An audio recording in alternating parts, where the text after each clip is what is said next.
There was no way that you can't tell me that the Asia Wilson whistle isn't a thing. Look like the WNBA referees has been caught yet again not playing fair with the Fever. What do you do when it feels like the refs are doing everything they can to hand your opponent the win? If you're the Indiana Fever, you come out swinging even harder. Their showdown with the Las Vegas Aces pulled back the curtain on some glaring issues with WNBA officiating, and the bias was impossible to ignore. From sketchy calls favoring Aja Wilson to Stephanie White's fiery response, this game had it all. But here's the real story of how the Fever refused to let unfair officiating dictate the outcome, and why Caitlin Clark's reaction from the bench said more than words ever could.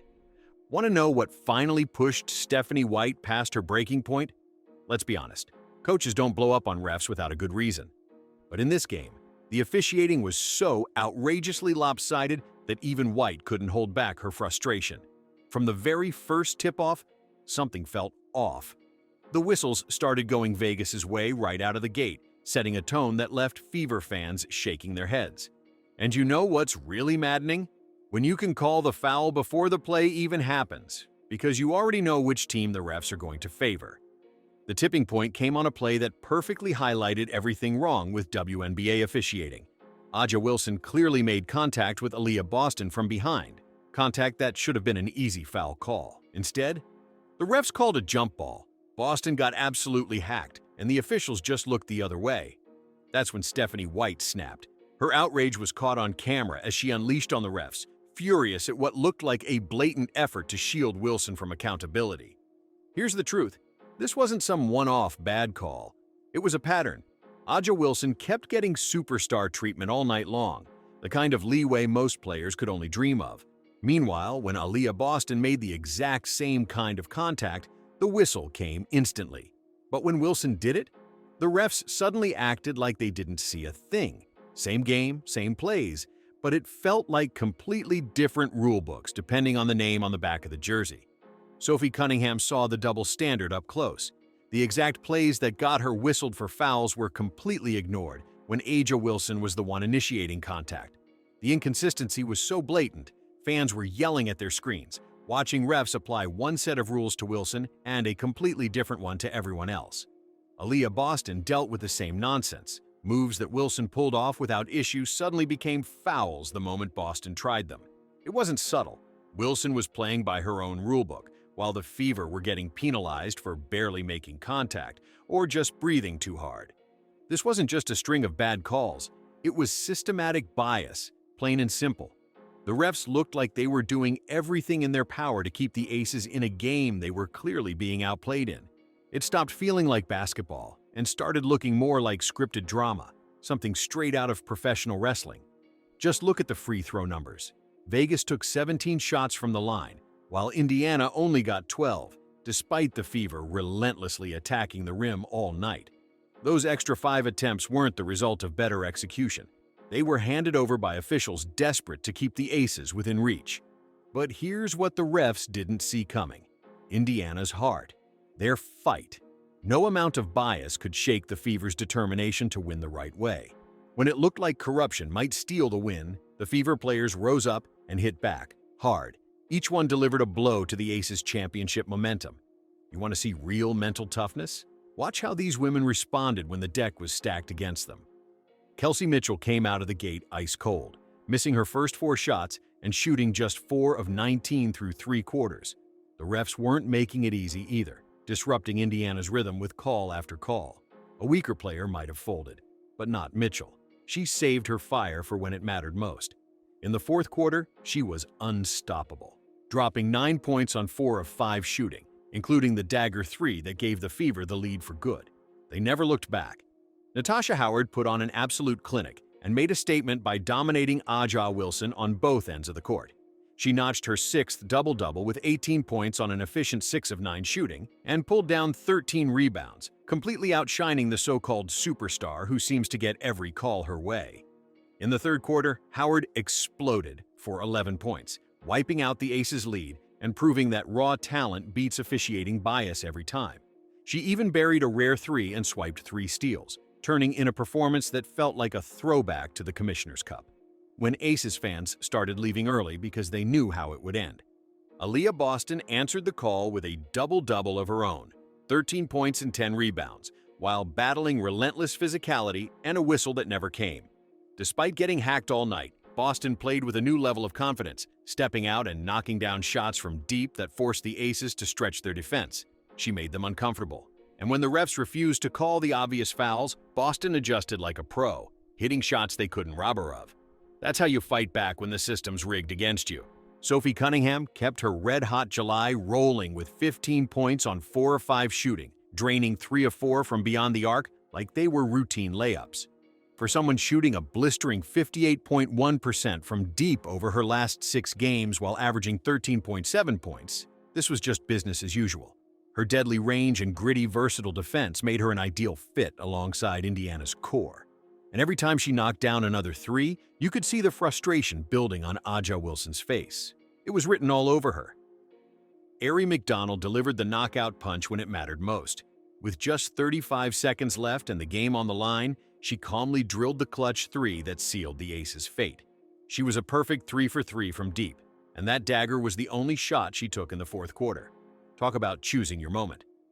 In just 22 minutes, McDonald racked up 9 points, 4 assists, and 2 steals, proving once again that championship teams are built on depth. Meanwhile, Lexi Hull was doing what she does best, locking down opponents with relentless hustle and lockdown defense, flipping the momentum with her signature energy plays. But while the Fever were fighting on the court, someone else was going to war from the sideline. That's when we saw the moment. Caitlin Clark absolutely losing it. Picture her on the bench, jumping up and down, furious, unable to hold back as the officiating continued to screw her team. Her reaction was raw, emotional, and caught on camera for everyone to see.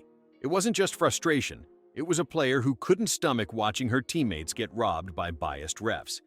Clark sat on the bench, powerless, forced to watch as the referees did everything in their power to tilt the game away from her team. Every blown whistle, every missed call against the Fever. It was like a slow, painful dagger twist for someone who lives and breathes the game. For a competitor like Caitlin Clark, the real torture isn't the injury. It's not being able to step in and change the outcome while watching the officials gift-wrap advantages for the other side. The call that finally pushed her over the edge? Another blatant moment of bias protecting A'ja Wilson. To the casual viewer, it may have looked minor, but Clark saw the truth. The subtle contact that should have drawn a whistle, the positioning that gave Vegas an unfair edge, and the split-second decision that once again leaned in their favor. Her explosive sideline reaction wasn't just frustration, it was the instinctive response of a basketball mind operating at the highest level. She didn't just see the play, she saw the corruption behind it. Clark's injury made this entire experience even more agonizing. She's used to dictating the game with her play, controlling momentum, creating opportunities, shifting the outcome. But this time, she was stuck on the sideline, watching the chaos unfold with no way to stop it. Every blown call hit harder when she couldn't do anything about it. And in that moment, her visible anger became the voice every Fever fan needed.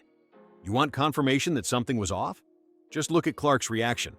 When the face of women's basketball gets that fired up over officiating, you know it's not just a bad call, it's a bigger issue. Her frustration wasn't isolated. It wasn't emotional overreaction. It was a clear acknowledgement of what everyone else had been shouting all game long. A'ja Wilson keeps getting a level of protection and favoritism that's impossible to ignore. This moment ties into a much deeper issue poisoning the WNBA. When the league gives golden child treatment to select stars, it shatters trust and leaves fans wondering if games are being decided by talent or politics. Caitlin Clark's raw sideline reaction ripped that curtain wide open. It wasn't just emotion, it was exposure. And you better believe she won't forget it. You think she'll let this slide? Watching refs try to rob her teammates of a hard-fought win is the kind of fuel that regular practice can't provide. That fire, that rage is going to shape her comeback. She now knows exactly how the league operates, who gets protected, and what she's up against. And that knowledge? That's what makes her even more dangerous. Even while injured, Clark stepped up as the emotional leader. Her voice, her energy, her support, it helped steady the Fever through the storm. Her presence reminded this team they were fighting for more than just a win. They were fighting for respect. And this victory, earned without their star on the floor, proved something undeniable. The Indiana Fever aren't just building a team, they're building a future. And come 2025, everyone should be on notice. Here's a stat that'll blow your mind. Sophie Cunningham is the best three-point shooter in the WNBA this July, and it's not even close. While the spotlight stays locked on the league's biggest names, Cunningham has quietly gone from dependable role player to a full-blown sixth player of the year contender right before our eyes. Let's break it down. Over her last 6 games, she's shooting an outrageous 58.1% from beyond the arc, averaging 3.0 made threes per game. That's not a fluke. That's elite, sustained excellence. She's also putting up 13.7 points per game in that stretch, solidifying her role as a legitimate scoring threat off the bench. Her latest outing against Vegas? Just another routine clinic. Cunningham dropped 15 points on ultra-efficient shooting, including 3 of 4 from deep, all while the refs were busy trying to throw Indiana off their game. That's what high-level contributors do when the pressure's on. They rise above it. She made contested threes look like warm-up shots. And here's the kicker. This incredible surge started right when Caitlin Clark went down with injury. Talk about timing. While other teams crumble without their stars, the Fever didn't miss a beat. They leaned on Cunningham and she delivered. That's not just luck. That's the result of smart roster building and championship caliber depth. Here's what makes Sophie Cunningham so valuable. She's the ultimate glue player with the clutch gene. Her defensive versatility and fearless shooting make her the ideal complement to Indiana's core. She can switch onto multiple positions, hold her own on the boards, and, most importantly, never flinches when the moment calls for a big shot. That's exactly what championship caliber teams need from their sixth player, someone who shows up, locks in, and delivers. But what really sets her apart is her mentality. Cunningham didn't wait for an invite. She didn't need perfect conditions. She saw a void, stepped in, and owned it. That kind of mindset is infectious. It raises the level of everyone around her. And make no mistake, her impact didn't go unnoticed by the aces. A'ja Wilson and company looked visibly rattled as Cunningham punished every defensive lapse. Whenever Vegas tried to shift focus elsewhere, Sophie made them pay from deep, over and over. You could see the frustration on Wilson's face, likely wondering how someone they didn't prioritize in the scouting report was suddenly torching them. Those 15 points weren't empty. They were strategic, momentum-shifting blows. Cunningham's play is no longer just a bonus. It's a weapon. She's not just eating up minutes, she's winning games. And now that she's stepped into a bigger role with leadership qualities shining through, it's clear. When Clark returns to this level of depth and firepower, the rest of the WNBA better be ready. Indiana isn't building hype. They're building a problem.